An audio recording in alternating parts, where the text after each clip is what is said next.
ఇంకా అదే ప్రశ్న. శంకర్ అండ్ పూరి జగన్నాథ్ లాగా మణరత్నం కూడా అవుట్డేటెడ్ అయిపోయాడు. ఒకప్పుడు గొప్ప గొప్ప సినిమాలు తీసిన వీళ్ళే ఇప్పుడు రాడ్లు దింపుతున్నారు. హాయ్ గాయ్స్, తగ్ లైఫ్ సినిమా అయితే చూడడం జరిగింది.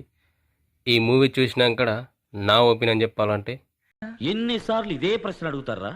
ఈ సినిమాలో అంత ఇంట్రెస్టింగ్ ఎలిమెంట్స్ ఏమీ లేవు, బోరింగ్ ఉంటుంది సినిమా మొత్తం. బట్ ఓపెనింగ్ సీన్ మాత్రం వెరీ ఇంట్రెస్టింగ్గా స్టార్ట్ అవుతుంది సినిమా. అదే ఓల్డ్ టెంప్లెట్ రొటీన్ రొట్ట గ్యాంగ్స్టర్ మూవీ. మనం చాలాసార్లు చూసినాం ఇలాంటి టెంప్లెట్ మూవీస్. లో ఫస్ట్ హాఫ్ అయినా ఇంటర్వెల్కి వచ్చేసరికి కొంచెం ఓకే అనిపించింది.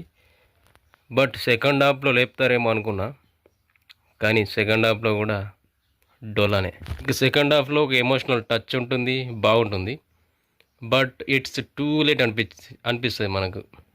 ఓ దీనికోసమా ఫస్ట్ హాఫ్లో సెటప్స్ అన్నీ వేసుకున్నది అన్న ఫీలింగ్ వస్తుంది మనకు. ఓవరాల్గా మూవీ స్టోరీ సింపుల్గా చెప్పాలంటే ఒక character life journey, complete life journey. So Kamal Haasan గారు 3 గెటప్స్ ఉంటాయి ఈ మూవీలో, అవి బాగున్నాయి.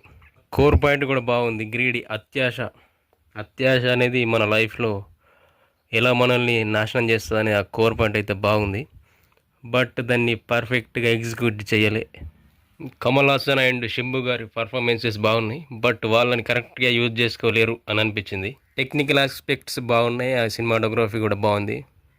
మ్యూజిక్ అయితే అసలు ఏం లేదు, ఎలివేట్ వేయలే. మ్యూజిక్ అయితే ఎలివేషన్ సీన్స్ లేవు, బట్ ఎలివేట్ కూడా వేయలే మ్యూజిక్ కూడా. ఇక ఓవరాల్గా మూవీ అయితే అమ్మా జర్రు ఉంటే చచ్చిపోతుంటా.